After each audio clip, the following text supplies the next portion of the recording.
হ্যাঁ বলো দাদা, আজকে আপনাদের ঘোষপুর অঞ্চল এলাকায় এই যে কর্মসূচি সভা, কি বলবেন? আমি প্রথমে কিষাণ খেতমজুর তৃণমূল কংগ্রেসের পক্ষ থেকে এলাকাবাসীকে ধন্যবাদ জানাই, অভিনন্দন জানাই।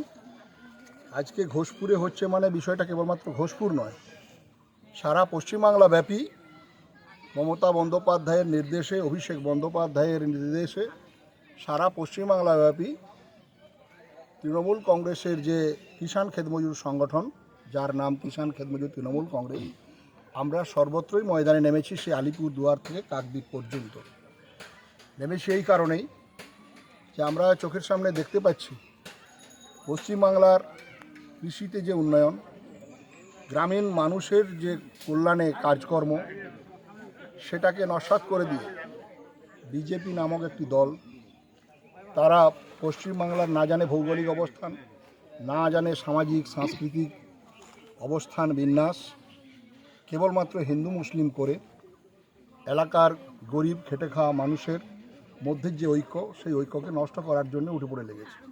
খুব স্বাভাবিকভাবে আমরা এটা উপলব্ধি করেছি যে আজকে মমতা বন্দ্যোপাধ্যায় সরকার আসার পরে এলাকার খেতমজুর, এলাকার গরিব কৃষক, তাদের বিভিন্নভাবে সরকারি যে সুযোগ সুবিধা দেওয়া হচ্ছে সরকারের তরফে, সেই বিষয়টাকে সরিয়ে দিয়ে কেবলমাত্র হিন্দু মুসলিম করে মানুষের মধ্যে বিভ্রান্তি ছড়ানোর একটা প্রয়াস চলছে। বছরে 10,000 টাকা করে কৃষকদের অনুদান দেওয়া হয়।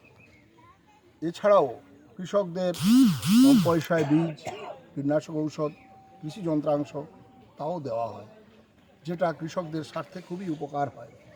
খেতমজুরদের আপনারা সবাই জানেন বা আমরা উপলব্ধি করেছি, 100 দিনের কাজ যে নিয়ে খেতমজুরদের লড়াই আন্দোলন ছিল, সেই 100 দিনের কাজ বন্ধ করে রেখেছে কেন্দ্রীয় সরকার। স্বভাবতই গ্রামের যে খেতমজুররা, এই 100 দিনের কাজে মূলত উপকৃত হতো গ্রামের কৃষি শ্রমিক যারা।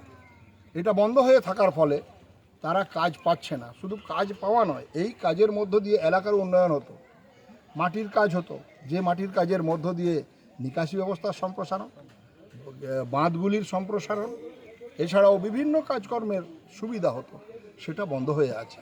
এই জায়গায় আমাদের সরকার মমতা বন্দ্যোপাধ্যায় এবার বাজেটে বছরে দুবার করে 4,000 টাকা দেওয়ার ঘোষণা করেছেন। একটি পরিবারে 4-5 করে জব কার্ড হোল্ডার আছে, খেতমজুর আছে, তাহলে স্বাভাবিকভাবে যদি 4,000 টাকা করে হয়, 4 জন থাকে, 4-4-এ 16,000 টাকা একটা পরিবার পাচ্ছে, মানে প্রায় মাসে গড় 1,500 টাকা করে ওখান থেকেই তারা পাচ্ছে। আজকে বিদ্যুৎ ছাড়া কৃষি হবে না, সর্বত্রই বিদ্যুৎ, সাবমার্সিবল, রিভার ইরিগেশনে রিভার লিফট চালানোর ক্ষেত্রে মোটর চালাতে হয় বিদ্যুৎ দিয়ে, এবং সেই বিদ্যুতের বিলটা অস্বাভাবিক ছিল, যা সাধারণ কৃষকদের পক্ষে কষ্টদায়ক ছিল। এবং এই সময়ের চাষটা, এই খরিফ মরশুমের চাষটা মূলত খেতমজুররাই, গ্রামের খেতমজুররাই করে। এই মুহূর্তে আমাদের বাজেটে এবং আমাদের সরকার ঘোষণা করেছে কৃষিতে বিদ্যুৎ বিল ছাড়। এটা হওয়া মানে মানুষের অসম্ভব উপকার হবে, কারণ 3,000 থেকে 3,500 টাকা করে শ্যালোর বিল আমাদের দিতে হতো চাষিদের, সেইটা 1 থেকে 1,500-এ নেমে আসবে, যেটা প্রায় হাফ হয়ে যাবে। তার মানে সেই টাকাটা আমাদের খেতমজুরদের বা কৃষকদের সাশ্রয় হবে।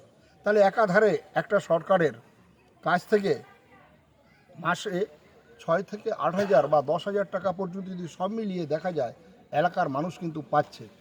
তার এই খেতমজুরদের টাকা, বিদ্যুৎ বিলে ছাড়, লক্ষ্মীর ভাণ্ডার, বার্ধক্য ভাতা, বিনে পয়সায় চাল, সব মিলিয়ে যদি দেখা যায় গড়ে 6 থেকে 8,000, 10,000 টাকা পর্যন্ত প্রত্যেকটি পরিবার পাচ্ছে, যা ভারতবর্ষের ইতিহাস, এরকম পরিস্থিতি, এরকম প্রকল্প ভারতবর্ষের কোথাও পাওয়া যাবে না।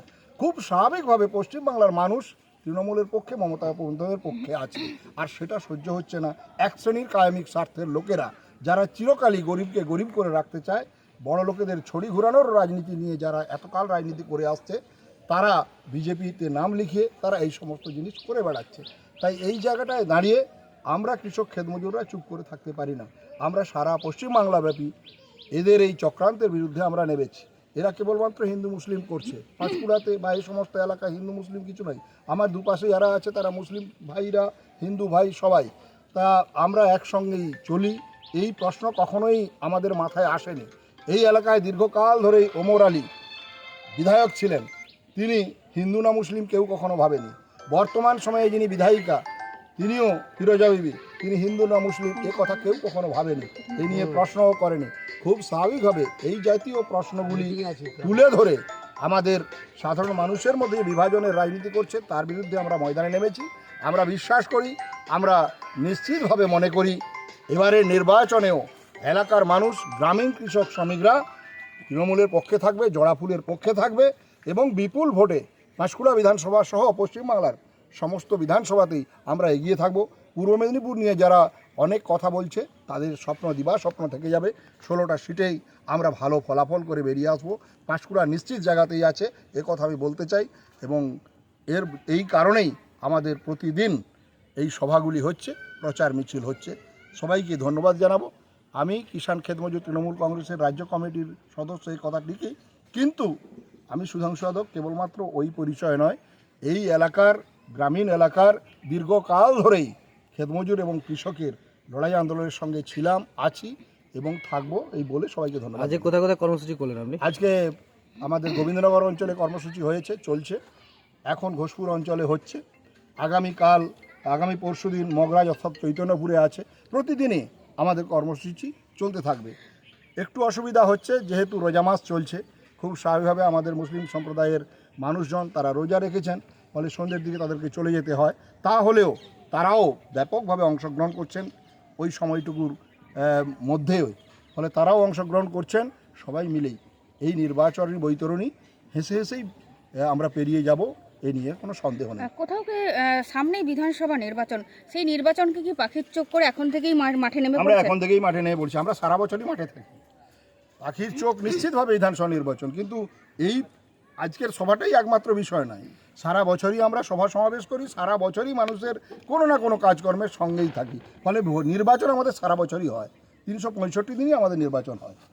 জয়ের মার্জিনটা কত হবে সেটা মানুষ ঠিক করবে। নিশ্চিতভাবে গতবারের থেকে আমরা বেশি মার্জিনে জিতবো। গতবারে 9000 মার্জিন ছিল, সেই মার্জিনের থেকে বেশি মার্জিনে আমরা জিতবো।